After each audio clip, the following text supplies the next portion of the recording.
All right, welcome. This is DB talking now. DB talking birds. DB talking Philadelphia Eagles. Happy Saturday, everybody. We got a lot to get into today. We're going to talk about the state of the NFC East. We're going to talk more about free agency. We're going to definitely talk about Howie Roseman because it just seems to be that there's going to be reports that keep continuing to unfurl as we go along here. We're going to talk a bit about Zach Ertz because we're getting to that mark where we need to either release or trade him. But let me go ahead and do this. Dak is king. Welcome, man. Happy Saturday, dude. It looks like you're the only one here right now. Hopefully we can get some more guys in here. AJ Styles is in the building. Hey, AJ, how's it going, my man? Happy Saturday, my dude. We need Patrick. We need Patrick J to join. He should be back in a second. Big play Slay. What's good, my man? Let's go ahead and jump on these High Roseman reports to start off with, guys. High Roseman just seems like a big ass bully, guys. He just seems like a big ass bully. Talking trash to Lane Johnson. A year and a half ago. I want to say this. I think I remember hearing something about this a year and a half ago or whatnot, and I don't think a name was mentioned, but I think I do remember hearing that there was a player that needed to be convinced to suit up. And obviously all these reports were reported by Jeff McLean. And the report that I'm referring to right now is Howie Roseman said to Lane Johnson in passing in the locker room, great, now that you have your mouthpiece in, you can't say anything stupid. Now, why in the world would you say that to somebody? Why in the world would you say that to somebody? I don't care who you are in the organization or what your status is, what your title is. You do not say that to a player, let alone to a leader on any team whatsoever. And I don't care if he's a leader. I don't care what the status of that player is. You just don't say that.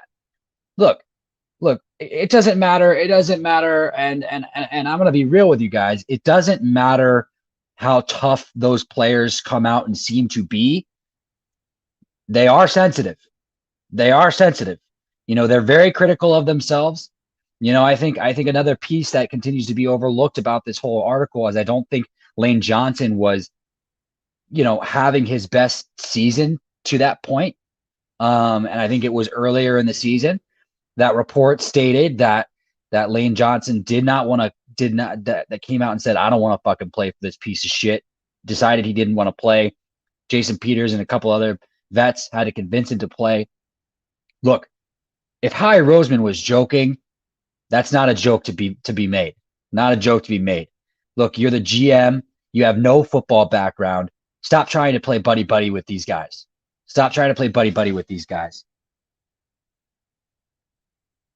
Look, Big Play Slay says, but this makes no sense to me.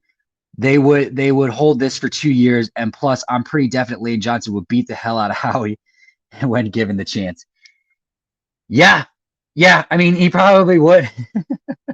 He probably would, Slay. He probably would. But here's the thing too. See, I get two different feelings from Lane. He probably could beat the hell out of him, but Lane also seems like he could be a fucking giant teddy bear too, to be completely honest with you. He seems like he could be that kind of guy. Dak is King says Lane would beat the heck out of him. He's a big man. Yeah. But hey, look, guys, here's the thing. You just don't say this type of shit. And I think the thing is that I find it funny, and I touched on this briefly yesterday. I find it funny that it's coming up, that it's coming up now.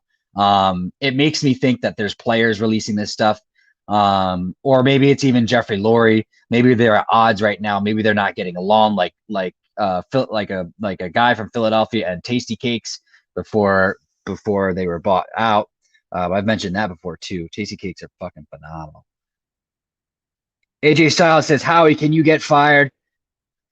Man, if only.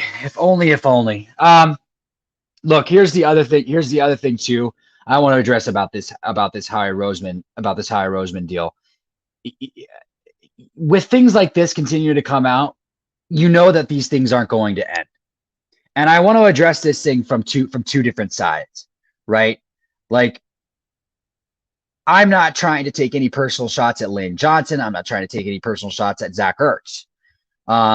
But these guys were both guys that were drafted during the Chip Kelly era, and they're starting to be a little bit sensitive. Like if I were to address it from both sides, it is a little bit sensitive. Zach Ertz is being a little bit unfair, and by that I mean like he wants to rather be released than allow us to trade him because he wants to choose where he wants to go. Howie Roseman offered him a new contract at the beginning of last season. He decided not to take it. Dude, like you can't take it all. If you're gonna take some, you got to give a little bit some back.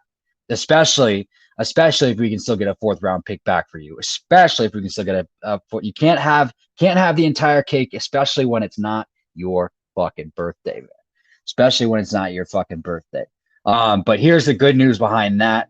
There was a report that came out by Bleacher Report that the Philadelphia Eagles do not have any interest or do not plan on releasing Zach Ertz. So what that means is that could mean that, we might be getting some decent offers in return for Zach Ertz.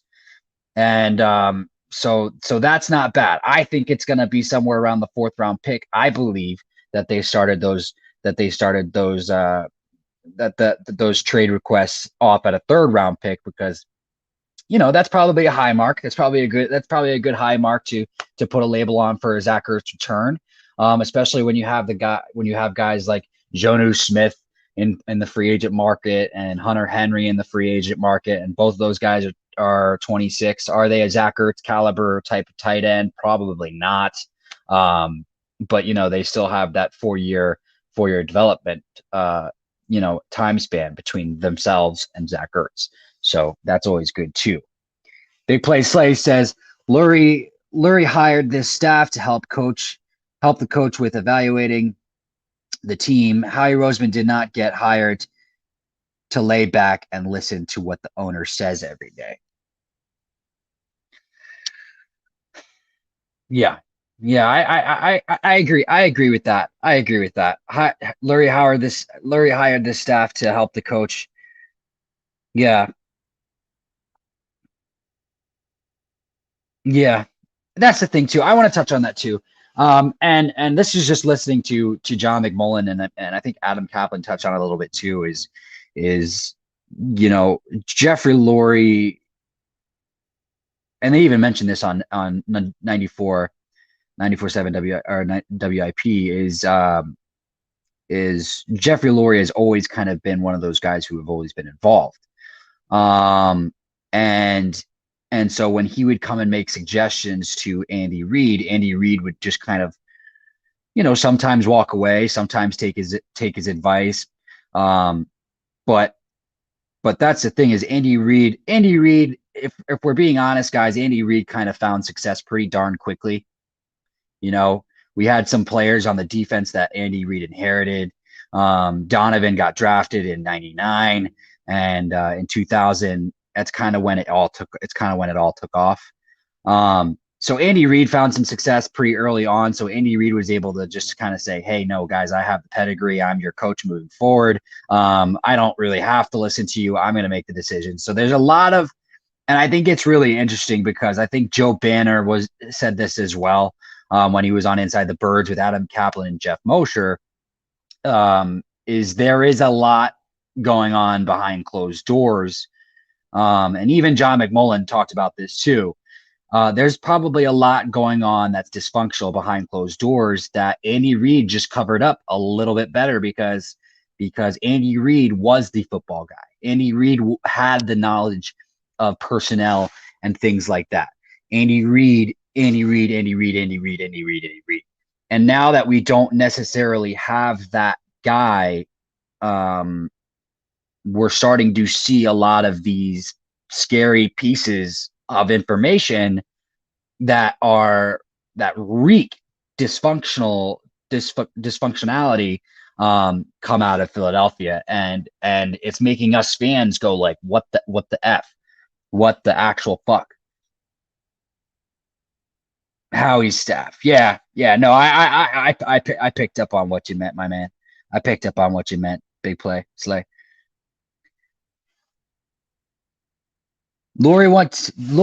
Big play Slay says Laurie wants to get his feet in the dirt. These are football guys who want to work the way they know they work best, not you just following them every fucking day, telling them what to do, what you want. Yeah, are you talking about Sirianni and his staff? And that's why, if you're talking about Sirianni and his staff, that's why I absolutely love Sirianni. That's why I love Sirianni. And I thought about that too. I thought about that too, Slay, is that's why Shane Steichen and Brian Johnson were at Trey Lance's pro day. That's the thing. Is like if Jeffrey Lurie told the scouting department to move forward with Jalen Hurts, and I'm sure, I mean, obviously that includes Howie Roseman. The scouting department includes Howie Roseman. But if Shane Steichen and Brian Johnson were at Trey Lance's pro day, that could have been like Nick Sirianni telling them, no, guys, we got to get a look at this guy. So, but then again, that's separation. That's separation of communication. That is separation of communication. You don't hear about this happening in Pittsburgh. You don't hear about this happening in Indianapolis. You don't hear about these things happening in other successful organizations. Guys, we are fans of the Philadelphia Eagles, except for Dak is king, but it's fine. He can relate to this. And we're gonna talk free agency, Dak. No problem. We're gonna talk free agency, and we're gonna get to the NFC East. We're gonna do a deep dive as soon as Patrick J gets on, and I'm gonna transition to that in a little bit. Just hold on, man. But that's the thing is like we're a part of a big market.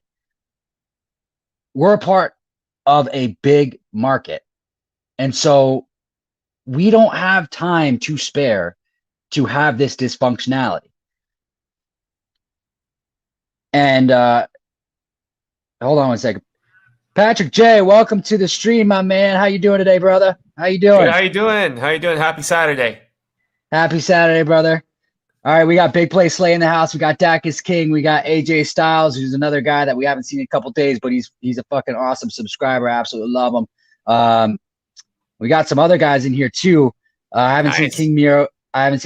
So we got the regulars in here right now. So now, dude, we're Big Play Slay, Dak is King, everybody, man. AJ, good to see everybody.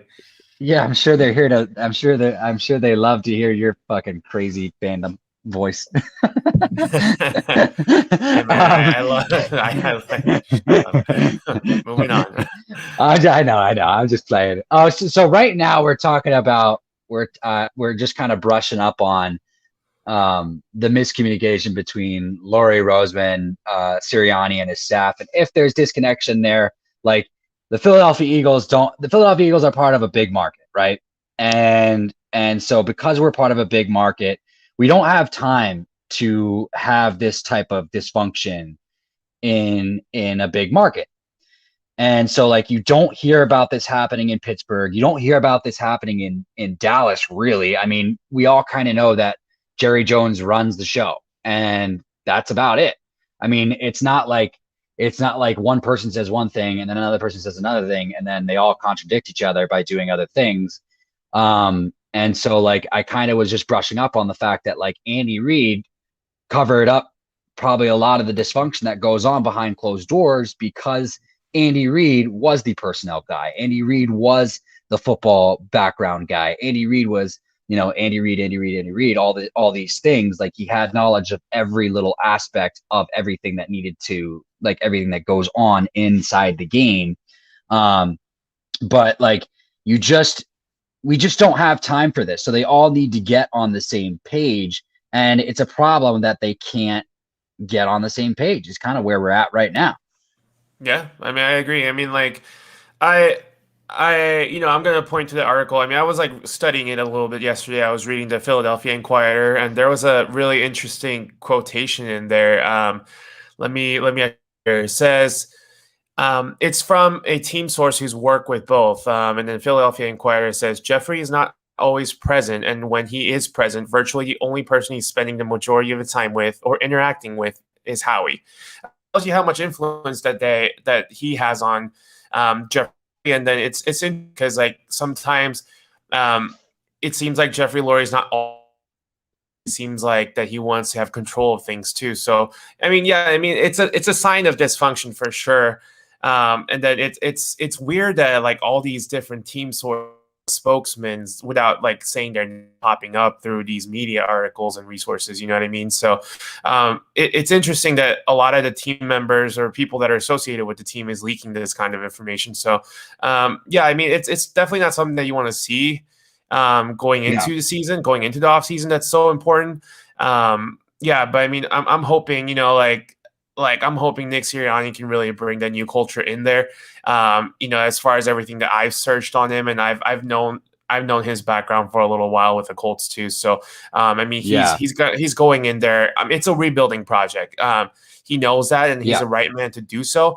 The problem is that he's going to have that control, and then the two guys, Jeffrey Lurie and Howie Roseman, really have to, in a way, step back a little bit so that Nick Sirianni can do his thing at the same time. Yeah, they need to back the fuck off is exactly what they need to do. And that's I love that you brought that up because we were just talking about Sirianni and here's the thing is like if that's the case, because Big Play Slay brought up something that I was thinking the other day too, especially when you and I both heard about Shane Steichen and Brian Johnson being at Trey Lance's pro day right after Jeffrey Lurie said what he said. And that's like obviously when Jeffrey Lurie instructed the scouting department to go forward with Jalen Hurts as a starter, doesn't want quarterback competition, like that includes Howie Roseman because Howie Roseman has final say on the 53-man roster. Nick Sirianni has control over the 75. Howie Roseman has control over the 53. How that means anything to Nick Sirianni having control over 75, I don't understand. It doesn't make any sense. But what I'm getting at is like that could mean that Nick Sirianni is doing his own thing, which means that there is a third layer to this. And that means that Nick Sirianni's doing his own thing and Howie Roseman's doing his own thing and Jeffrey Lurie's doing his own thing. So like if Nick Sirianni's doing his own thing and instructing his staff to go forward and do what he thinks is best for the team, I absolutely love that. Because that's exactly what we need. We need a head coach who's going to be ballsy and grab the bull by the horns. And I am excited about Nick Sirianni. And so like if that's the case, then it's brownie points in my bag, bro. Yeah, I mean, for sure. I mean, like kind of like what I mentioned before. I mean, they do have to step back, but at the same time, it has to be a cohesive piece. I mean, one person that really needs to step back in this case is the owner. I'm never for the owners to get involved with this, but I mean, is given Howie Roseman's track record. I mean, this is if Jeffrey Lurie's going to step in, and that's the place that he has to step in is to really make that decision between Howie Roseman going forward. I mean, like he has to either tell him that, hey, this is not working out, we're changing course. But I mean, like, given everything that's happened already this offseason, it seems like Howie Roseman's going to have a little bit more leash. So, yeah, I mean, they both have to step back. Obviously, Howie Roseman is an architect of this team. So they have to work together. So there has to be that little bit of cohesiveness between the two men, between Roseman and Sirianni. But Agreed. Yeah, but at the same time, man, Sirianni's the one that's going to be in the locker room with all these guys. So he really has to let him do his thing, let him build a culture from ground up. And then, he has to get Sirianni's inputs. I mean, these are the guys that he's going to be coaching.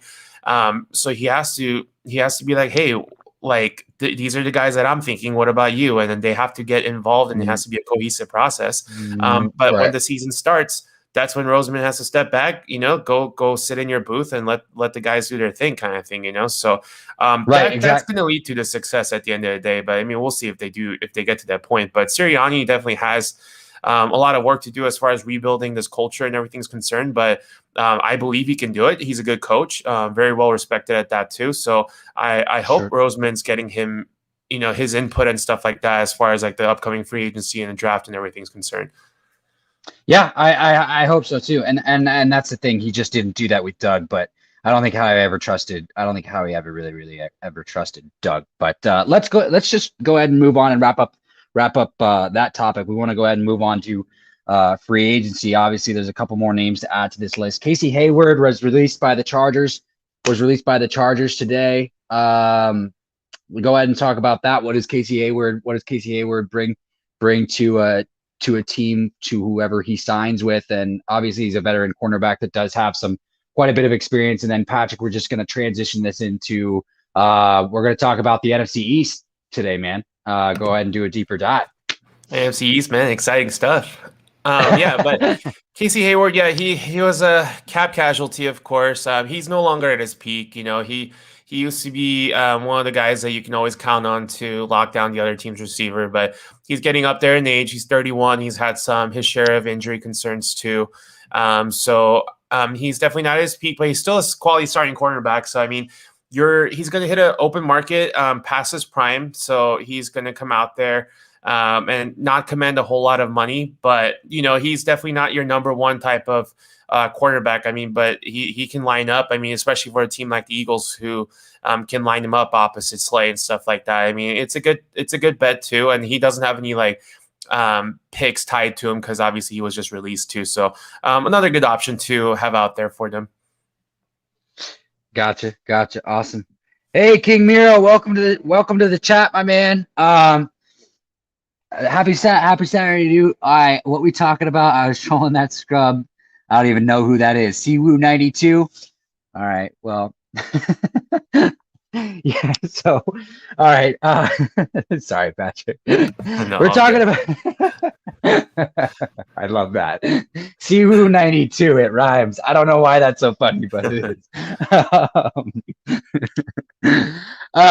King, we're talking about Casey Hayward being released. We're talking about free agency. We're doing a deeper dive. And we're gonna transition. We're gonna talk about the NFC powers, my man.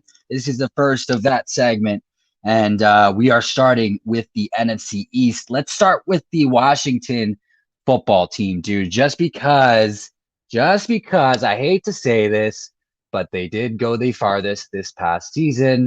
Here's what I want to say about this. Obviously, as we all know, they released Alex Smith, which tells me, this is in my opinion. It tells me that they do have enough faith in Heinicke, right, to bring in a guy to compete with Heinicke. I'm not saying that they're saying, oh yeah, he's the starter, we're bringing in a guy to compete with him for the starting spot, but they're definitely going to bring in a guy who's definitely gonna make some challenges. That's number one. Number two, defense is ferocious. Defense is probably going to be ferocious for a long time and for many years to come. Let's talk about this. How do you see them addressing that quarterback competition? What do you think they need moving forward, Patty? And also, do you think it is essential that they need to bring in a weapon opposite Terry McLaurin, or do you think they're good? What do you think they need to do moving forward? Maybe what's the prediction if they were to go ahead and fill every need that they need to? Yeah, I mean that team's bread and butter is always going to be a defense, and then what a story it was for both Alex Smith and Ron Rivera beating the cancer. I mean, so they were like that team that it was super easy to root for. I'm glad they had the type of season that they had. But yeah, it's as a NFC East rivals, they're scary, man. Their defense is solid. Like from the from the D line all the way down to the secondary, that defense is going to win you games over there. So, and they're still young. So, that defense is always going to be there, like I said, for years to come. A lot of the question marks lies on their offense, starting with the quarterback room. Taylor Heinicke, definitely shows some promise, but if there's, for all the people that are saying Jalen Hurts is an unknown, Taylor Heinicke is like a nobody at this point. He truly is an unknown, and I don't think they're going to go in there with him as a starter. Alex Smith, he was due quite a bit of money, so I mean, I understand given his track record and everything like that, it was time for them to move on. And like true kudos to him for coming back from their gruesome injury. I think they're going to go a veteran route. Like we talked about, trading for Marcus Mariota might be an option for them too. I've heard Jameis Winston as an option. I've heard Mitchell Trubisky as an option. I know they are interested in Sam Darnold if he were to be made available too. So they're not actually in talks for a lot of the bigger name guys like Wilson or Watson, but they're actually into these like secondary guys. Like we talked about, Tyrod Taylor could be a good option for them too. But I think they're going to get one of these guys for sure. But especially if they go for one of these secondary guys, that makes having that weapon just as important. Terry McLaurin, Scary Terry is scary indeed. Even with all the quarterback issues that they had, he still showed his poise, his talent out there. So giving him some weapon on the other side is going to really open him up too. Lucky for them, the wide receiver market is quite booming this year. With a lot of secondary guys. I don't necessarily know if they're going to go for like the sizable guy like Kenny Galladay. I think they're going to target more of a speed like Curtis Samuel, which would be a good running mate for Terry McLaurin. So I think a lot of their offseason is going to be based on their building their offense for sure. And then they do have quite a bit of draft capital too. So maybe they'll use it on the tackle, maybe they'll use it on the receiver. Those are deep positions too in the draft. So Washington's overall like really well set up. I mean, like according to Over the Cap too, they really are. They really are. And that's the thing too. I mean, I think that kind of goes back to what I was saying the other day is like the NFC East. The NFC East, we do expect them to be quite a bit better than they were this past season. The defensive line. I just want to stick with the defense for a second. The defensive line obviously is going to be ferocious for years to come until those guys start hitting contract years, obviously, because it's going to be quite a bit of money that they're going to need to dish out because they have quite a bit of first rounders all along that defensive line. Now, obviously, they're losing players like Ronald Darby in the secondary. Do you see them going out and trying making a play for Shaquille Griffin? Yeah, I mean, I think their main thing is gonna be to get Darby back. I think that's not an option for them. I think they're gonna do everything they have in their ability to do that. The thing about Washington football team, the thing that really has them set up really well is their cap space. I mean, they have upwards of almost $40 million available as opposed to like the Cowboys at 18, Giants at only 2, and then the Eagles are still working their way out from the deficit. So Washington has a lot of money. So I think they can keep their own guys. I think Ronald Darby is going to be an option, and if they for some reason can't get him, Jackson or Shaquille Griffin, I think they're going to get one of those top guys to come in and be the anchor on the secondary too. I think they're actually going to address a lot of their own guys, like their Pro Bowl guard Brandon Scherff is due for an extension too. So restructuring him and extending him is also going to really open up their options for them too.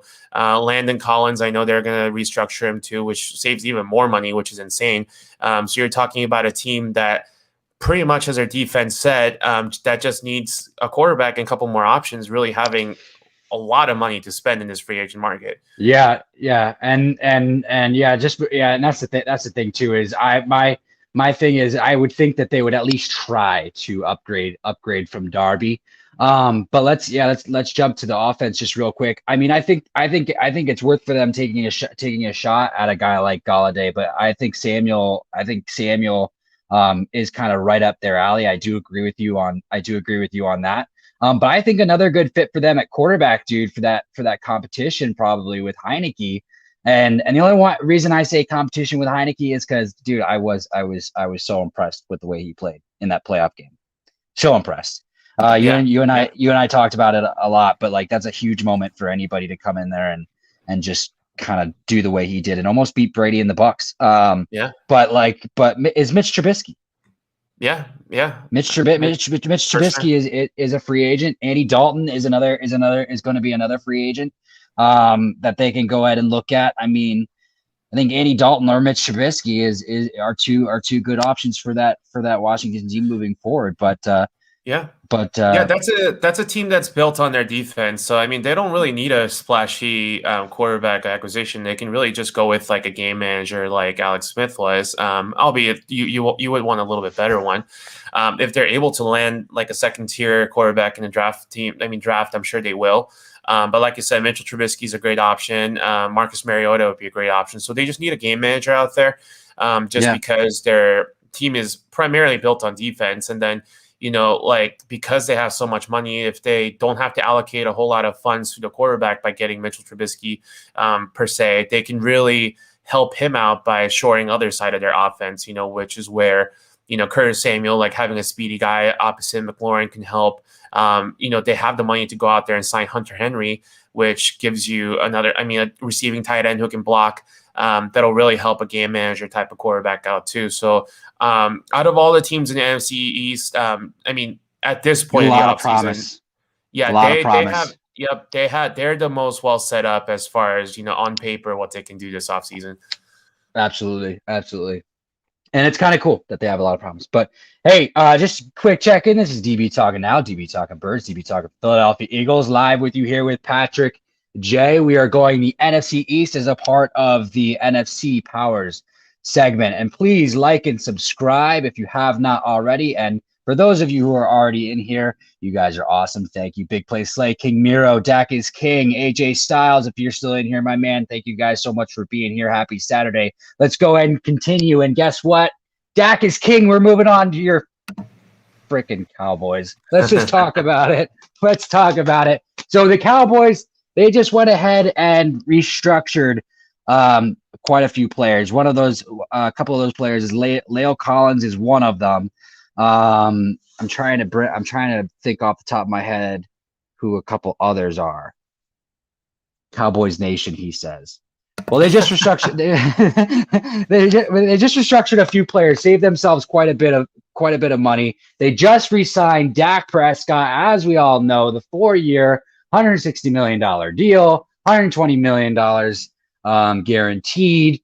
I'm going to address it this way. I'm going to address it this way. Like, I believe he deserved every penny. I have nothing against Dak Prescott. I've said this before. I have everything in the world against the Cowboys, strictly me being from Philadelphia. I'm going to say that. I'm going to feel that in my bones. It's going to vibrate through every ounce of blood pulsating through my body. No offense to Dak is King, but yeah. No offense to Dak is King. I think most people feel that way about the Cowboys. So. I know. It's okay. It's okay. Dak is King is a great guy. But I'm excited. I'm happy that Dak got what he got because it was a real tragedy what happened to him this past offseason, and I'm excited for Dak Prescott as a human being. And they brought in Dan Quinn to oversee that defense, which I also think is a great move for them. And obviously we talked about this on length the other day. He did a phenomenal job with Seattle Seahawks. And I think that he's going to bring a lot to that defense and get the most out of Leighton Vander Esch, Jalen Smith, DeMarcus Lawrence. I think that there's going to be moves to be made along that secondary. They have Trayvon Diggs going into his second year. They have some other players there as well, but I still think that they can upgrade opposite Trayvon Diggs. And so for them, I have them taking a cornerback in the first round. And I don't see that. I don't see that as being seeing that as being a bad move. Obviously, as the offense is concerned, we know they got CeeDee Lamb. We know they got Amari Cooper. We know they got Zeke. And even though the complaints are Zeke might be getting a little bit long in the tooth and the tires are getting worn, they got fucking Tony Pollard, bro. Like, they got Tony Pollard. Like, it annoys the hell out of me how loaded this team is. And I think Dak coming back is huge. But I want you to talk about how this team can get even better. And I cringe when I say that. but I want you to talk about it. Do it. No, it's a good, well put. Honestly, really well. It's a good take there. Totally opposite of Washington, right? It's if their team is built on defense, Cowboys are strictly built on their offense. Like you said, with Dak coming back, their identity comes back. That just really showed last season when Dak went down, how important he is to the entire team because they have so much talent in their offensive room, but then they just kind of fell apart like butterflies, like when Dak went down. So having him back really brings the identity back to Cowboys offense. They got 3 bona fide stud receivers from Mari Cooper, CeeDee Lamb, and then having Zeke is Zeke. He did have a lot of fumble issues last season, but if he can have a portion of his like mojo back, I think that's only going to add to the Cowboys different dimensions too. So where they lack truly is their defense, and then like you're totally right, having Dan Quinn coming in there, bring different identity to Cowboys defensive room is going to be huge. They have to shore up their linebacker core. I'm of a maybe a minority, but I think they're going to go with the linebacker option in the draft. Whether it's Zaven Collins or if Micah Parsons falls to them, I think that's going to be an option. Keep an eye on KJ Wright too, as a free agency option too, playing a Sam linebacker, because he does have the ties with Dan Quinn, where he played will linebacker for Seattle, and he does have an option to go on the Sam side too, depending on Jalen Smith and what's going on with that too. So that's definitely one thing. They do need help at a D tackle position too, which is pretty deep as far as this free agency is concerned. And their secondary was atrocious, which is also helpful to have a deep free agency. I know you mentioned Malik Hooker for the Eagles. I'm actually looking at him for the Cowboys too, which is also going to be a good option for them. If there is a concern on their offensive side, that'll be the offensive line. So I will look out for them to kind of not like a big money because they don't have a whole lot of cap space either. They're hovering around $18 million, which is a good amount, but they don't have a whole lot of restructuring that can do. Just kind of looking at them, there might be some cap casualty. They might release some players to open up more room, but I think this is like generally where they're going to stay around. So look for them to shore up more of a secondary guys as far as like the positions that we mentioned. KJ Wright might be their big splash if they get him. There's a lot of players out there with Dan Quinn ties, so I think they're going to go for that. But Washington football team is set up for success for the future more than anything. But Cowboys, I think, is a threat. And it starts with Dak. Dak's one of those premium talents. If he comes back at a full strength, then they're going to be a force. Yeah, he really does. But here's where I'll disagree. Here's where I'll disagree with you. I mean, it was just the fact that you said it's about offense. Because I think their offense is taken care of with then the offense is probably going to be rolling. Hopefully there's no for them anyway. Hopefully for them, there's no lingering injury side effects. Right. But you want to make sure that those games that were shootouts aren't those games. Dak is King says the Cowboys defense is the biggest concern. Yeah, those games that are shootouts aren't shootouts. And where you're putting up 35 points, you're not giving up 37 or 38. So I agree with you there. Like them bringing in maybe a Cameron Sutton, or even a Casey Hayward, or maybe trying to steal Ronald Darby, and have Ronald Darby be in a fucking carousel throughout the NFC East could be a route that they'd go. If they want to bring in a safety, I like your take on Malik Hooker going to the Cowboys. Do I like that that we could lose out to Malik Hooker to the Cowboys? No, but of course I don't.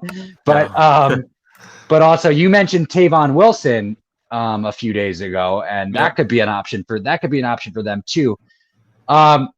Here's the interesting thing about bringing in Dan Quinn instead of Wade Phillips, and Wade Phillips primarily runs a 3-4. Is that? I'm pretty sure that's correct. Correct. Yeah, and Dan Quinn's gonna go back to 4-3. Yeah, and so I guess it depends on. I mean, again, it depends on the health of Leighton Vander Esch, and we know that that's been spotty over the last year. Um, and what they decide to do with Sean Lee. You know what I mean?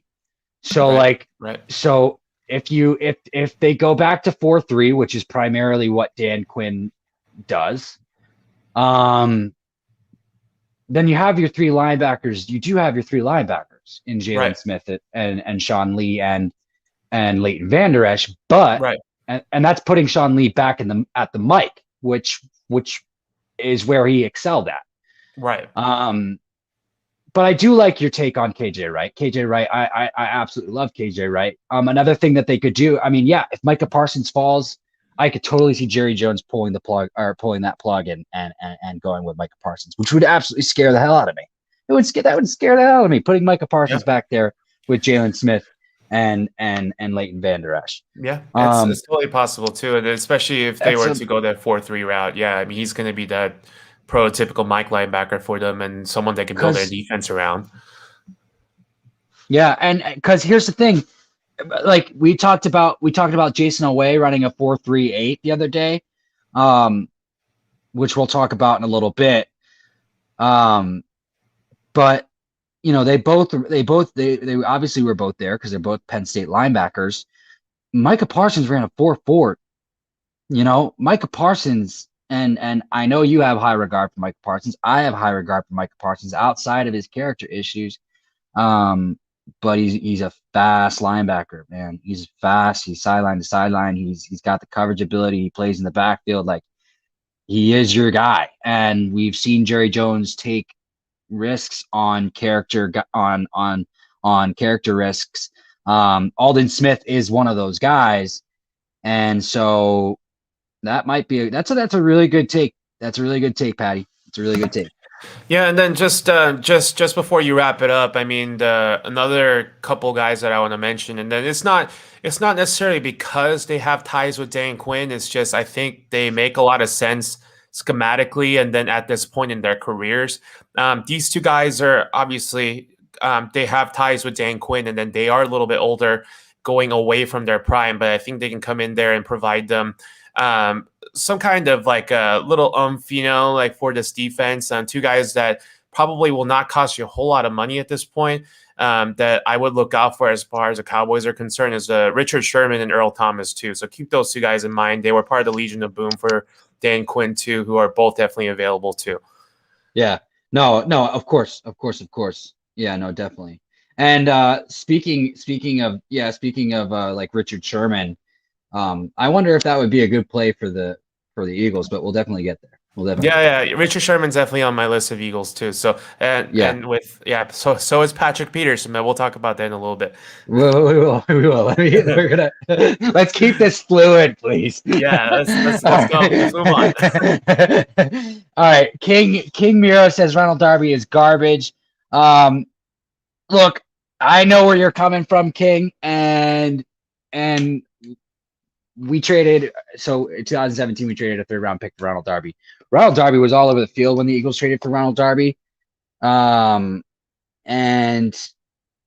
he's garbage. And I think I know where you're coming from. If I'm right, King, this is it. Ronald Darby sucked for us in a year 2 on our team, and Jim Schwartz lost his way when it came to our secondary.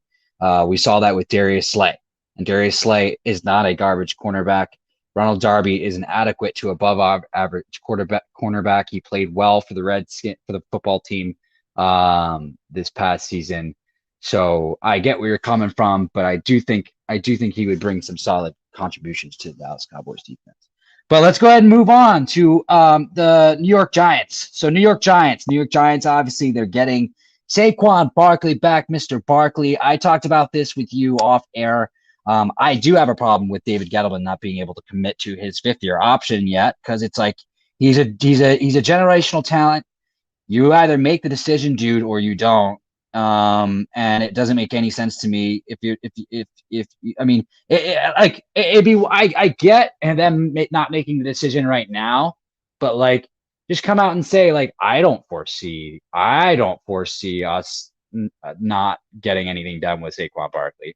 Like, but hey, that's them. Let's talk about some other things. Daniel Jones, it seems like they're moving forward. Daniel Jones, I like Daniel Jones. I think that he does need some more time, whether it's some more one-on-one, some more practice, some more reps, more focused coaching. But I still love the potential, and I've always loved the potential in what I've seen in Daniel Jones. I don't necessarily understand the amount of criticism he's gotten, and speaking of big markets, maybe it's because he's in a big market. I don't really know, but I've always seen him as a quarterback who's shown a lot of progress and a lot of potential. Kind of like Josh Allen. Obviously, Josh Allen was set up a little bit better. Speaking of the Giants, they need to address the offensive line. It sounds like they're going to bring Nate Solder back. That's what I read recently. Saquon Barkley coming back is going to be huge for them. Hopefully he can come back from the injury successfully. That's the only worry with him and King just said that. Oh, King's talking about Darby. Hopefully there's not a lot of lingering effects after that injury, because when Saquon's on the field, he's exciting for everybody, not just for the Giants fans. He's exciting for everybody. Patty, go ahead and talk about what you think is good for the Giants moving forward.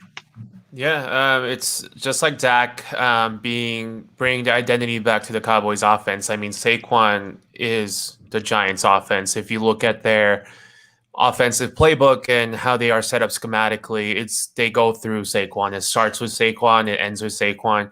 That's how their offense was built.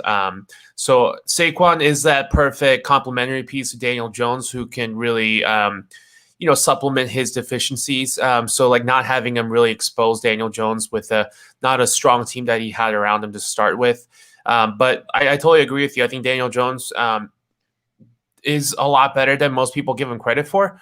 It might be because he plays in the bigger market in New York, who definitely has a spotlight and then can be, bringing in the limelight, just that your negativity can be exposed a little bit more, rather if you're playing for the small market teams. So I think they're making a good decision sticking with Daniel Jones. They do need to shore up their offensive line. So that's a good point that you brought up, not just for the sake of protecting Daniel Jones, who was sacked a whole lot, but also to open up some room for Saquon Barkley. They do still have some good pieces around him. I'm still a big believer in Evan Engram. He did have a down year, but I think he still has a talent to come out there and be one of the top tight ends out there as a receiving tight end. They did let go some key pieces like Kevin Zeitler, Golden Tate, Wayne Gallman. So they do have to shore up their playmakers in the offensive side of it. I feel like I mentioned this guy with every team, but I mean he's one of the top speed guys out there. Curtis Samuel is going to be a good option for them, but I think Giants' biggest offseason prize is going to be Kenny Galladay. Ever since he was released, he's been tied to New York Giants a whole lot. They do having him as a big body guy who can go out there and come down with the 50-50 ball is going to really help Daniel Jones, who hasn't showed a good accuracy so far into his NFL career. So having a guy like Kenny Galladay instead of having Golden Tate's going to really help him out too. If miraculously, if they're able to land one of the top guys like Penei Sewell or Slater down to 11 for them in the draft, I mean, they're gonna, that's awesome. That's what they definitely should go after. Sure. And then I think another guy that was tied to the Giants is Bud Dupree. He did have that season-ending ACL injury, but he's going to really shore up the offensive line, defensive end. He's only 28, so he's not going to be a whole lot of impact in 2021. But if you were to sign him to a multi-year deal, he can really come in there, learn the playbook, and be part of the future too. So Giants are not well set up necessarily like the Cowboys and the Washington football team, but they do still have some talents in place. So, I mean, as long as they make some right moves to surround Daniel Jones and all these other pieces, they can be a threat. I mean, I don't think they're going to go out there and win the East or challenge for the playoff position, but they're going to be one of those annoying teams later down the season who's going to like win games and knock you out of the playoff contentions. Yeah, no, absolutely. And just real quick, just quick fire. Go ahead and name your top five or top three, whichever one you feel comfortable with. Free agents for the Giants. For the Giants, Kenny Galladay is number one for me. I think having that big body receiver, like I said, having a back-to-back top 10 receiver type of season is going to really come in there and help shore their offense, giving Daniel Jones another playmaker. So I think that's one guy that I'm really keeping a close eye on for them. Delvin Tomlinson, D tackle, that's their own guy, but I think they really have to keep him. He was their Walter Payton Man of the Year. He's really important to their locker room, so I think that's one other guy to look at. And then my next guy is the guy that you mentioned earlier, is Trey Turner, a guard, 5-time Pro Bowler, only 28. He can really come in there and shore up their guard position, so that's super important. Notice that I didn't mention any quarterbacks. I think they have to bring in a veteran quarterback. Same guys that we mentioned for Washington football team, just someone that can come in there as a game manager, and then kind of like the Eagles, like what we talked about a long while ago and what we're going to talk about with the Eagles coming up. I think they have to bring in a veteran quarterback who can really come in there, help Daniel Jones out. He might only be holding a clipboard and be an insurance option, but a guy that when Daniel Jones come back to the sideline after a play or after a series of plays, they can really go over the previous plays, so look out for some veteran guys. I mean, Alex Smith would be a good option here too, so we'll see. Yeah, definitely. I like it. All right, it is the time to move on to the most important team in the NFC East, and probably the most important team in all of the NFC. So that's exactly what we're going to do, bud. They are the most important team. That's you don't have to sugarcoat it. Oh, I'm not sugarcoating shit. I like to go straight for the chocolate chip cookie. There's no sugar. There's no added sugar involved. Yeah. Eagles. Here's the thing. I'll give you my top 5 free agents for them too after we talk about them, and I want your top 5 too. So I want to kind of compare our notes. Oh, we're gonna do top. We're gonna do a lot of tops. Yeah, I say we do a beer bet. You're good. Like how many free agent prediction we get right? It sounds good to me, man. It sounds beautiful. All right.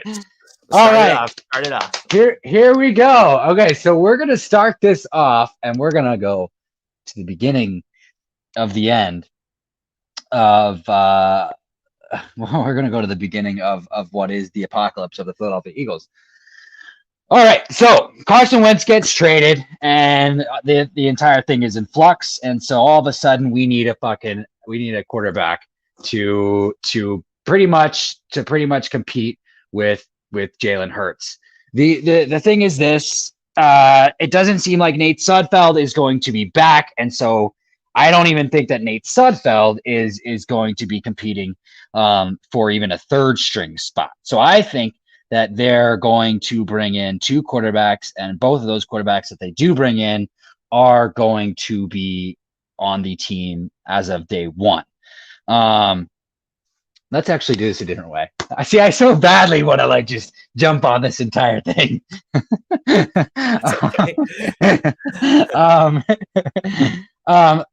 Yeah, let's just go for it. Let's just fucking go for it.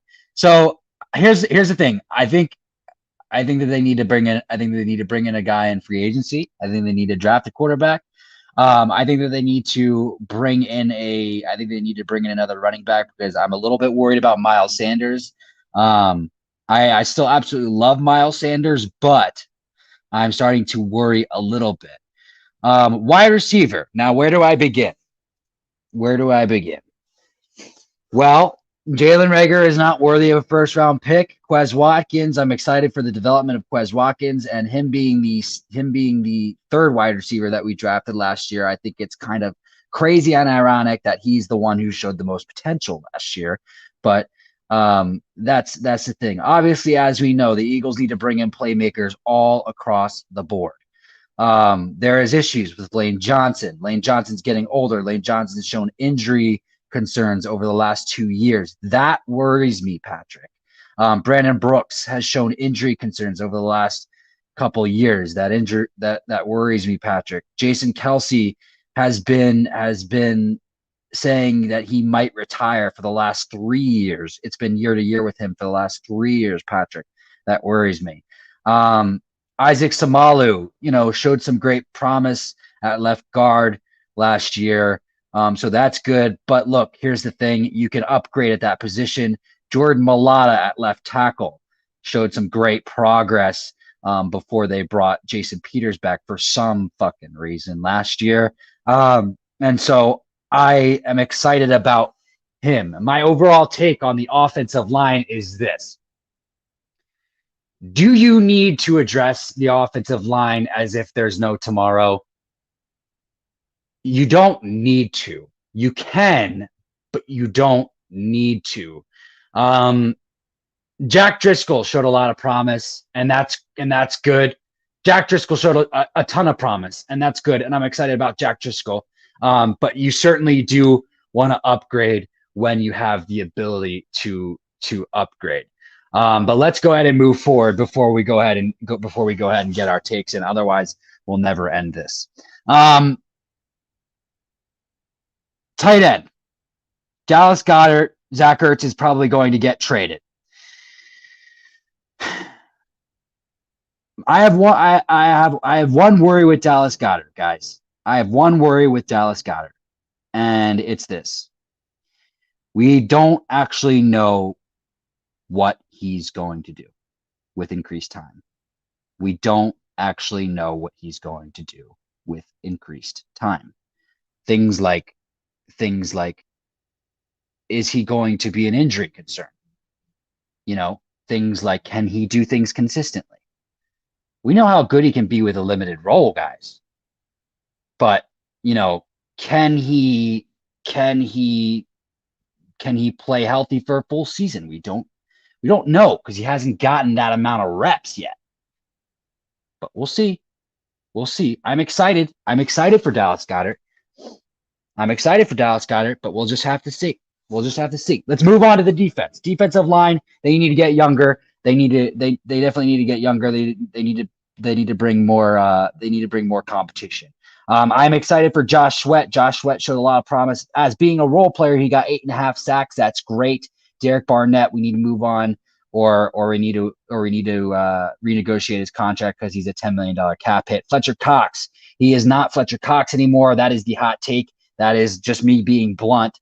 He was never really Aaron Donald, but he does take up double teams from time to time still. But it is starting to become a liability in regards to his contract. We need to find some heir apparents along that defensive line, like the Brandon Graham heir apparent, the Fletcher Cox heir apparent, things of that nature. Linebackers, guys, as we all know, we got to get some linebackers. I'm excited about the progression of Alex Singleton. Let's start there. And then from there, it's an open door. And then playmakers across the board all along the secondary. Let's just go ahead and wrap that up before I fucking lose my marbles. Patrick, can you comment, please? I mean, good. I mean, you want me to just start anywhere you want to start. Just go. I could go on for hours. Yeah. So, like we were talking about the Eagles, if we're just being straightly blunt, Eagles, their outlook is a lot more bleak than the other three teams that we mentioned, and that's not a bad thing. It's anytime you have that Super Bowl and a really successful run as a franchise, there might be that down period, and then this is what they're going through. And then I have no doubt that, like I said, if Nick Sirianni is able to really take a hold of this team and then just be able to do what he wants to do, that the Eagles can really turn this around. I am not going to go position by position, like you said, but there are some needs that are more glaring. They can obviously shore up their offensive line, but it's not there. most important positional needs. They can definitely add to their linebacker cores and defensive line, but is that the most important thing? No. So where does that lead us to? I think it's the same kind of narrative that we've been talking about. You do have to give Jalen Hurts more playmakers, whether that's through free agency, whether that's through the draft. We don't know. I mean, like, we have guys that I want the Eagles to take in the draft, but since we're talking strictly free agency, I'm going to forego that because we've been talking about that for a little bit. It all comes down to this. The Eagles have done a good job clearing up cap space so far, but they are still $18 million away. So I'm curious to see how they're going to get to that point. So clearing up the cap space before the March 17th start is the most important thing. Let me jump in on that real quick. So there's about 4 moves that they can do that they need to do before Wednesday at 4 p.m. And that is this. They need to rework Brandon Graham. Right now he's a $17 million cap hit. They needed to do that. Them trading or releasing Zach Ertz is about 4.9. And then they need to figure out the Derrick Barnett thing. That's 10 million if you trade or release him. It's about 7 if they decide to extend him 2 years. So there's that. And then there's Marquise Goodwin, right? So like they're gonna bring back Marquise Goodwin, but if they extend him, dude, then they save a little bit more money. So there's moves to be made. The Brandon Graham one is going to be big. There's a report that came out, and this is kind of following the entire Lane Johnson saga. But that there's a report that came out, and I don't really get it. I just don't get it. It's like the headline of the report is like the Eagles have no need to restructure Lane Johnson now. And it's interesting because a week and a half ago, it was reported that the Eagles were in talks with Lane Johnson about restructuring the contract. So my thing is this, and this is me. My thing is this: if I were a GM, and granted I'm not, and I'm a fan, right? So like there's things I don't know, but if I see a guy that has a large cap hit that's been injured for the last 2 years and is getting a little bit up there, and I have the opportunity to possibly talk to that player's agent to maybe rework some things on that contract, I'm going to go ahead and do that. I'm not going to go ahead and say, oh, there's no need. Like you're good. I understand that I'm responding to a headline of an article, but like, I that's not a philosophy that I would take. I would still try and restructure Lane Johnson, regardless of the situation. But because I think that all signs point to them needing to do that, and all signs point to the Eagles being justified in the decision to request restructuring Lane Johnson's contract because he has been injured the past 2 years. Right. And that's the thing. You gotta. That's a weird headline because I mean, for the sake of the team and the way that the salary cap is structured, I mean, Eagles should go to all these guys and ask them to restructure their contracts for the betterment of their team as well. It's up to the players to say yes or no, but yeah, I totally agree with you. They definitely should at least do their due diligence and go out there and ask these guys to restructure their contracts. Yeah, no, absolutely. So let's go ahead and jump on just some free agents that they can possibly bring in, and I kind of want to do this in separate kind of categories. And just because the situation is so tricky with them not having a positive amount of cap yet, there's guys that I want to bring in, and there's guys that I think that they have options to bring in. Yeah. Go ahead. Yeah. So Trey Turner is a guy that I'm gonna go ahead and give you some guys that I want them to look at. Okay. I want them to look at Trey Turner. I want them to look at Kenny Galladay. I want them to look at Joe Thuney. I want them to look at Cameron Sutton, cornerback from Pittsburgh. He's gonna bring that hybrid chess piece sort of role to the Philadelphia Eagles defense because he brought that to Pittsburgh. safety cornerback hybrid. And I also think that obviously Malik Hooker is another one. The Eagles and this kind of one, and I'm surprised that this one that I'm about to say hasn't got a lot of buzz around it, because the Eagles were heavily in play for this guy when he was in talks of getting traded. Yannick Nagaway. Yannick Nagaway is a free agent. Yeah. And while he's going to be on the pricier side, he might not be as pricey as we all think. I don't have my finger on the pulse of how he did with the Vikings, but I'm pretty sure he didn't blow up the entire NFL.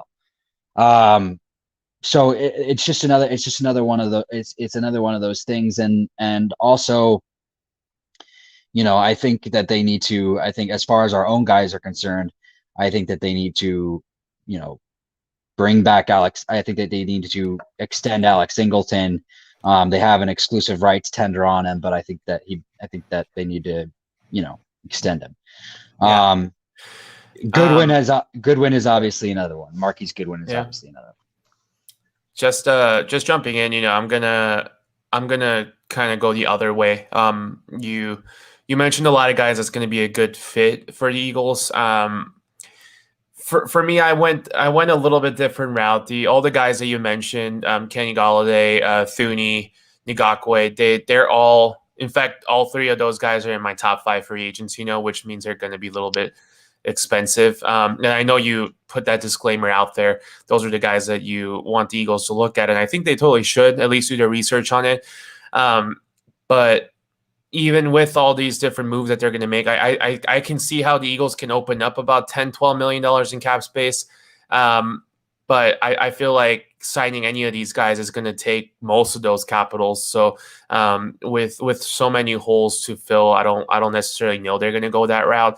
So I mean, most of my guys that I've kind of compiled for the Eagles are a little bit more, I don't want to say budget guys, but they're the guys that make sense for me personally, schematically, and then financially.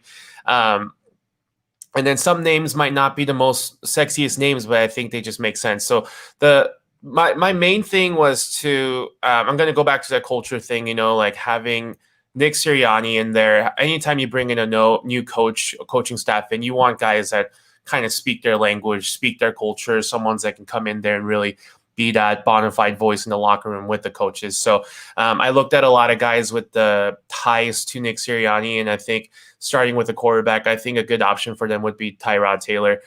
Eagles did show some interest in Taylor back in 2019 offseason. He did work with Shane Steichen in LA for the Chargers. He's one of those cerebral guys who can really be a logical backup quarterback for Jalen Hurts if they were to commit to Jalen Hurts. So, and that's a big if at this point, like you were talking about for a long time. Yeah. Malik Hooker, like you said, is a great option. If I were an Eagles fan, this would be a wishful thinking, a really, truly wishful thinking. And I truly hope they're able to bring this guy in. Marlon Mack, I would look into just because of his ties to Jamal Singleton as well as Nick Sirianni. He does have set injury concerns, but I think he's a good guy to look at. Familiar name for the Eagles fans. Trey Burton is another guy that I look at as a veteran tight end combo. He did have a good season with the Eagles during their Super Bowl run, and then he has a lot of ties. Actually, Trey was always a serviceable backup for us. It wasn't just that season. Go ahead.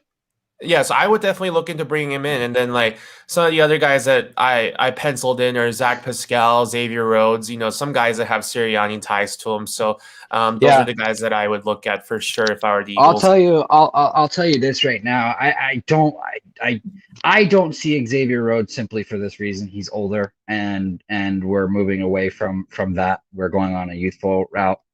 But here's the thing is like, because Dak is King said those guys are all a little expensive. So I guess I got to readjust this.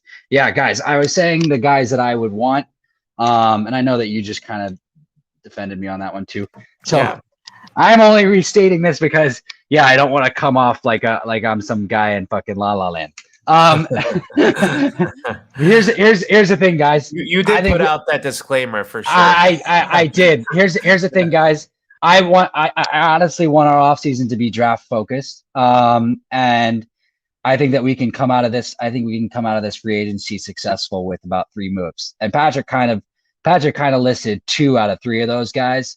But I do want us to spend a little bit of money on one guy. And that one guy is Shaquille Griffin. So I'm going to say this. Tyrod Taylor, perfect. Tyrod Taylor is perfect. Malik Hooker, perfect. Malik Hooker is not going to be a lot of money, guys. Malik Hooker is going to be probably 2 year, $6 million at like in between at least at most, because of that Achilles injury. And that works out for us. That works out for us really well.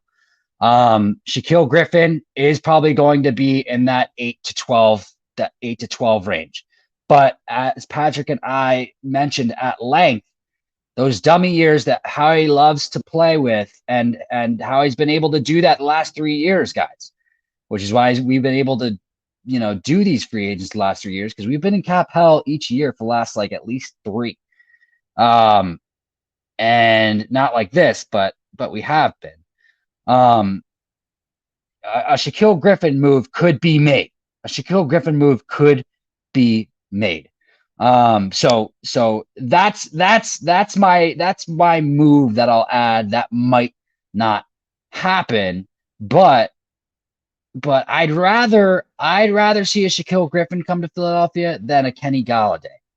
And I'll say that because I want a weapon to grow with Jalen Hurts. I want a weapon to grow with whichever quarterback we're going to have back there. Kenny Galladay is going to be 28, which means that's a short-term solution. It is. Kenny Galladay is a lot better than Alshon Jeffrey, but it still is a short-term solution. There's not many wide receivers that continue to have success after 30, 31. Like, there's a lot that can do it, but there's not a lot that do. That's the thing. And the reason for that is because, Patrick, you and I were talking about this the other day. Like, guys are getting faster. Guys are getting more dynamic. 40, like 4.5, 40-yard dashes aren't exciting anymore. It's all about the 4.4s, the 4.3s. You know what I mean? So like Eric Stokes ran a 4.2 40. Cornerback Eric Stokes out of Georgia ran a 4.2 40. That's a cornerback, guys. So here's the thing. Shaquille Griffin is the move, and because I said what I said about Kenny Galladay, like I want it to be Jamar Chase instead of, I would rather it be that. And so I'm okay with, as you put it, Patrick, those 3 like day 1 to day 3 signings, and then the incremental, like, small budget players after that, like towards day 14, day 15 of free agency. Like, that's fine. Like, I'm cool with that. There's going to need to be a guy that comes in and competes at the linebacker spot with Alex Singleton anyway. For example, I'm using his position in the linebacking group as an example, even though it's one that's very important.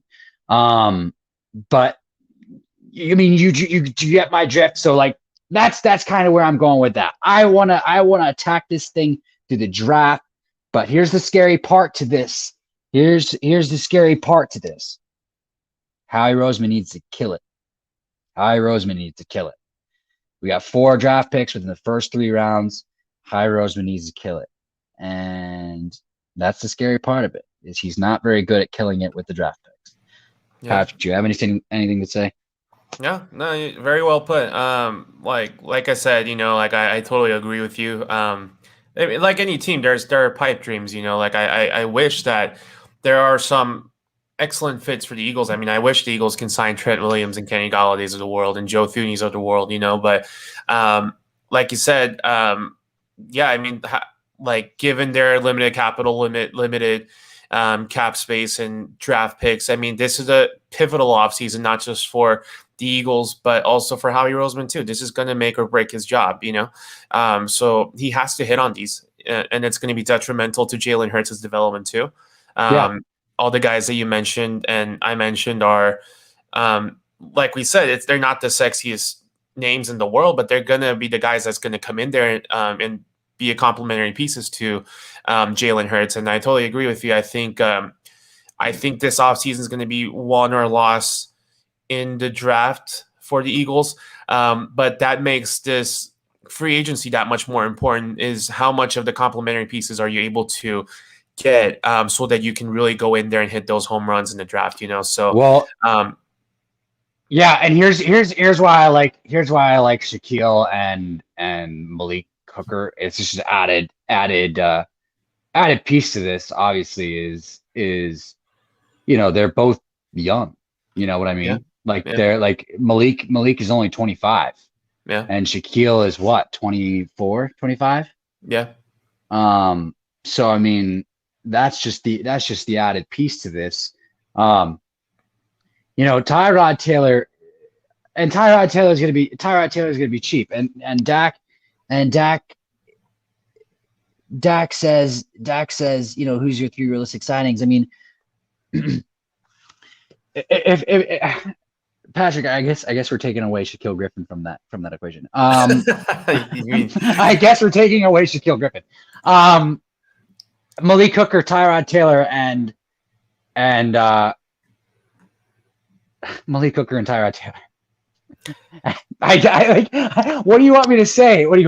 Dak is king. Like, the Philadelphia Eagles, as of right now, don't have cap room. It's all hypothetical at this point because they don't have cap room right now. I'm cool with going into free agency and making 3 moves. I want everything to be done through the draft, as I just mentioned. I don't need a lot of guys for free agencies. I don't need Kenny Galladay in the world. And in fact, Kenny Galladay excites me about as much as Alshon Jeffrey excited me back in 2017. Am I excited? Yes. But I'm not overly excited. It's not like Allen Robinson, or it's not like trading for DeAndre Hopkins. It's not that. He's not that guy. And so I think teams are going to overpay for Kenny Galladay. And I think we should let that team be the Cardinals. Just kidding. Cardinals are not going to sign him. I know. Or we should let that team be the Jaguars. Because Jaguars have the money to do that. So yeah, Jaguars have the money to do that. I'm telling you, man. Look out for the Giants for the Kenny Galladay. They're gonna spend their money on him. That too, yeah. Them too. Let's let another NFC East rival overspend for Kenny Galladay. But I honestly believe that with 3 moves in free agency, we would be okay. We really have to focus on nailing the draft. If we nail the draft, we can come out successfully. Guys, this isn't a 1-year thing. We have to remember that too. This year is going to be about the development of Jalen. This year is going to be about the development of Nick Sirianni, Brian Robinson, Shane Steichen, and this entire staff together. Jamal Singleton, the entire staff, Jonathan Gannon, you know what I mean? It's not, we're not going to be at the top of the hill. Unfortunately, I wish I could say we are, but I really believe that we're not going to be at the top of the hill in one year. But it's reason to be excited because we get to see these guys progress. You know what I mean? It's like the feeling of going from 2016 to 2017 when we saw Carson Wentz become better. We were excited to see how good he was going to be in 2017. And we get to see that again with Jalen. But Jalen brings a little bit more to the table. Jalen does bring a little bit more to the table given his added athleticism. Is he is he better as a passer than Carson? No, he's not, but he does bring a little bit more excitement to the quarterback position, or at least his potential speaks volumes of that. And then how does Nick Sirianni use Miles Sanders? Like if he brings over the aspects and concepts from Indianapolis that Frank Reich ran with Nyheim Hines, and once they converted him from wide receiver to running back, that's going to be cool because then that means that they're going to have Miles Sanders lining up in the slot, lining up at him at running back, and like we'll finally get to see Miles Sanders in the slot. Like there's going to be some cool shit run. If they draft Kyle Pitts, like I was talking about yesterday, like you start off in the 12 personnel and then you call an audible and you get Quez Watkins on there at the same time and like you fake some sort of like fucking end around slot shit, but you do a fade to fucking Kyle Pitts on the outside. Like that's some cool shit that I could see happening. You know, like that's what I'm focused about. I'm not worried about winning the NFC East this year, even though I would love to in 1 year. I'm focused on the development of these guys under the oversight of Nick Sirianni and this young staff, because that's what we need to focus on. This is an entirely new regime. There's no Andy Reid tree disciples for the first time in God knows how long. And it's an exciting time. It's a really exciting time. So 3 moves in free agency, draft oriented, boom, boom, boom, boom, boom. Let's just get this thing rolling. And I'm excited. I'm really fucking excited. You know what I mean? Yeah. I'm done ranting. Somebody call the cops because I just fucking lit my house on fire with my rant. Just kidding. The fire truck's just playing. Who has a better season this year, Hurts or Darnold? Says Big Play Slay. Oh, that's an easy answer. That's an easy one. Yeah, Jalen Hurts. Yeah. Jalen Hurts is gonna blow up. Jalen Hurts is gonna blow up. Let's be honest. Let's be fair. All right, I'm getting too excited. No, he in comparison to Darnold. If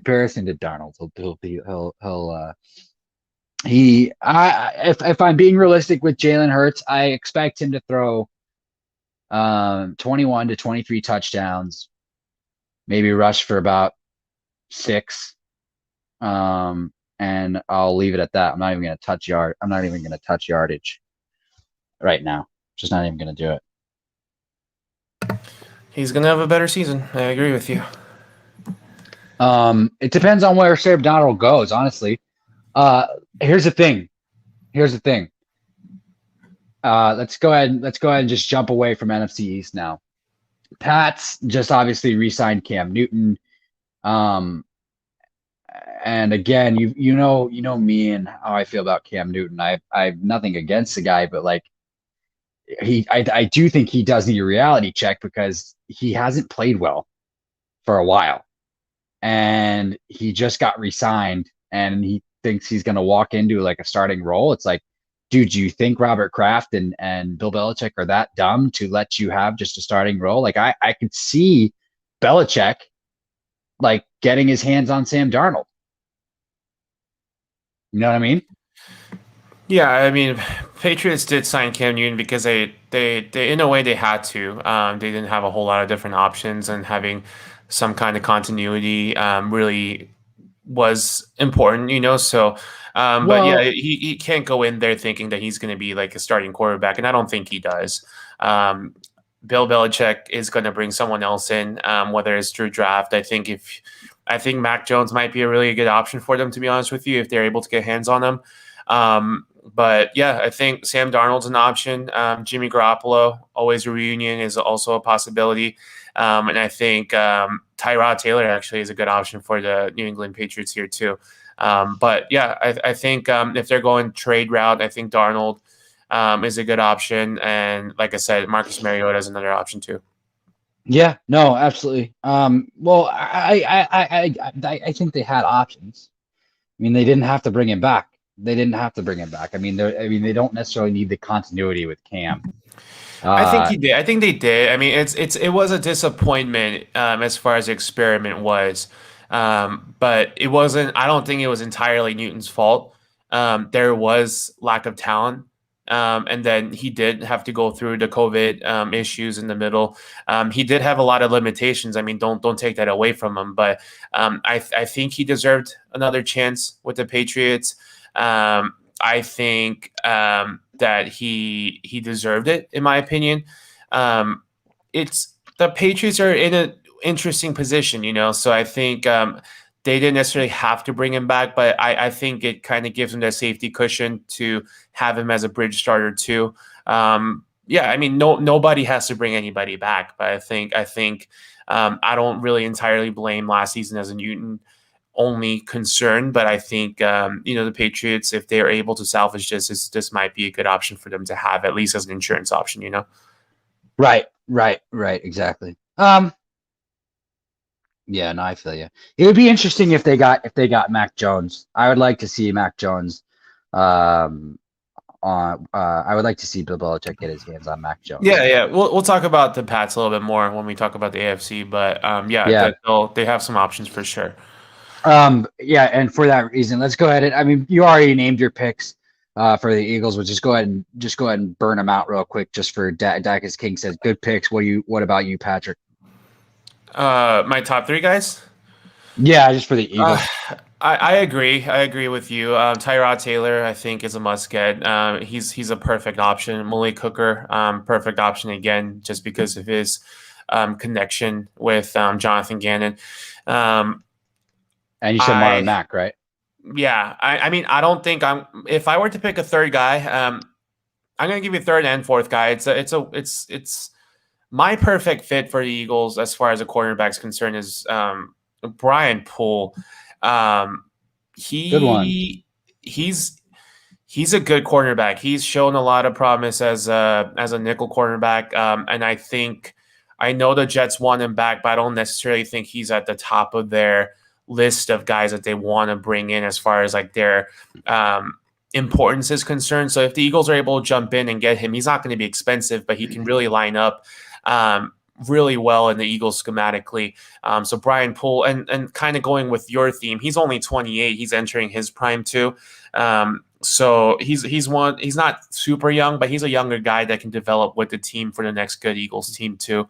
And then the fourth guy is not right off the bat, but if he's still available at the latter stages of the free agency, which is totally possible, is Hassan Reddick. I think if he's available for cheap, if nobody's taken him at the end, I mean, why not take a flyer on him, Yeah, no, good point. I completely forgot to bring up Hassan Reddick, and I probably shouldn't have.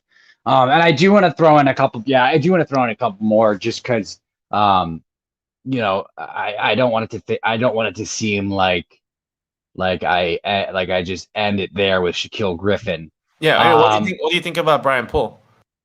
I like Brian Poole. I've always liked Brian Poole. I feel like he's a bit underrated, to be completely honest with you. I've always thought that. But I think that he brings a lot of athleticism to that. I think he would bring a lot of athleticism to our secondary. That's for sure. Yeah, I think he'd be a good pick for you guys. Yeah. And also, like, obviously, I've mentioned Cameron Sutton before. I mentioned him today. Cornerback safety hybrid out of Pittsburgh. He would be a good option to sign as far as the secondary is concerned. Be another good chess piece we can use, guys. And then also, don't sleep on Casey. Don't sleep on Casey Hayward. You know what I mean? Don't sleep on Casey Hayward just because his ties to, Shane Steichen. You know what I mean? Obviously, Shane Steichen's was the offensive coordinator for the LA Chargers, but I mean, it's a possibility. And then Hassan Reddick, yeah.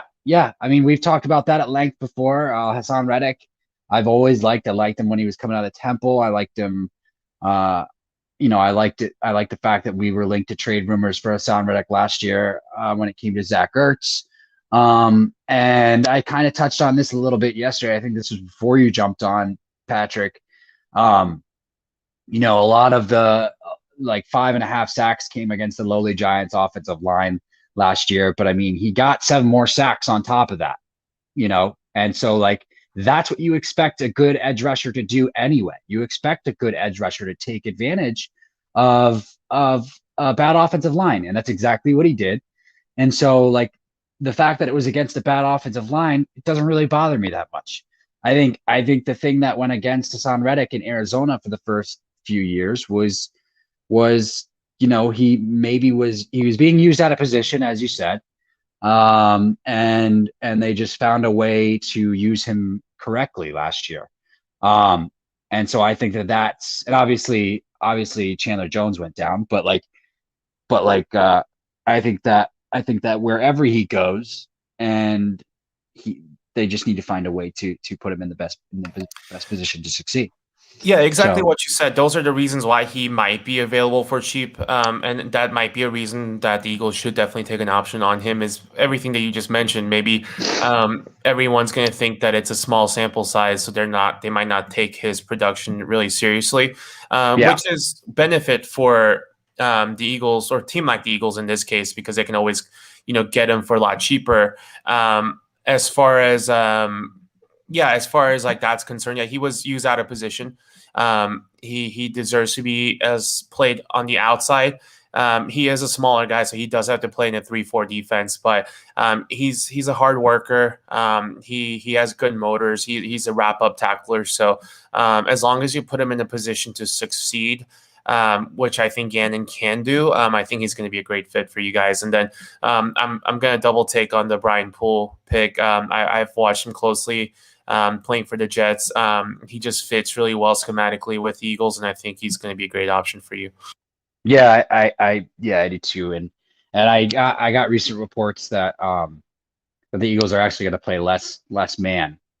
To be completely honest, So we're going to see a little bit more zone disguise, things like that with Jonathan Gannon's defense. But hey, guys, thank you, and again, happy Saturday to everybody. This is DB Talking Now, DB Talking Birds, DB Talking Philadelphia Eagles, live with Patrick J. We are doing the segment, the NFC Powers That Are. And tomorrow we're going to be doing the NFC North. So we'll be talking about the Packer. We'll be talking about the Patricks. We'll be talking about Mr. Aaron Rodgers and the Packers. We'll be talking about the Bears, their chances of getting Mr. Russell Wilson, because it seems like they are the top dogs. And we'll be talking about the Minnesota Vikings, Dalvin Cook and the Vikings. And then we'll also be talking about, what's the other team over there again? I forgot. Why can't I think of the other team over there right now? Who? The NFC North. You talk about the Vikings, Bears, Lions, Packers. Oh, there we go. Fucking Lions. Oh yeah, those guys. Okay, there we go. Hey, they got off. Awesome. It's important off season for them. Oh, okay, hold on. Big Play Slays wants to get one last question in here. Hold on.